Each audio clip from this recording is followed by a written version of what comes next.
Brillanti Dance. Kull nhar ta' ġimgħa fit-8:30 dejjem fuq One.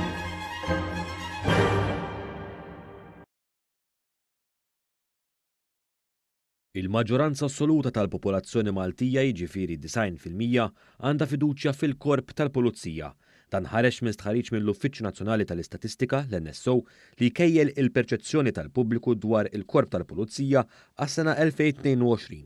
L-NSO wara li kważi 45% tal-popolazzjoni għandhom livell għoli u għoli ħafna ta' fiduċja fil-Korp tal-Pulizija, fil-waqt li ftit aktar minn 45% oħra għandhom livell moderat ta' fiduċja.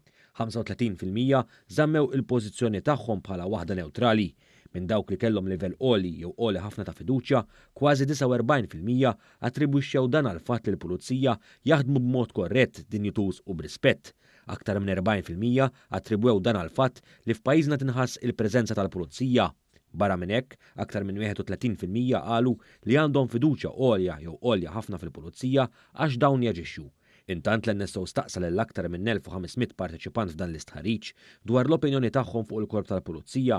Hawnhekk ukoll il-maġġoranza, jiġifieri aktar minn 55%, kellhom opinjoni pożittiva jew pożittiva ħafna, filwaqt li 35.8% kellhom opinjoni neutrali.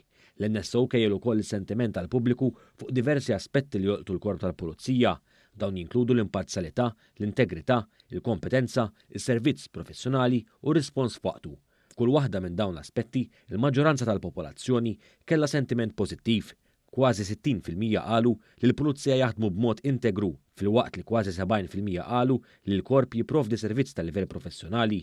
Aktar minn 65% qalu li l-korp tal-pulizija huwa wieħed kompetenti, filwaqt li aktar minn 60% sostnew li r-rispons tal-pulizija kien tajjeb. L-NSO notaw wkoll li kważi terz tal-popolazzjoni kellu xi tip ta' kuntatt mal-Korp tal-Pulizija fl-2022.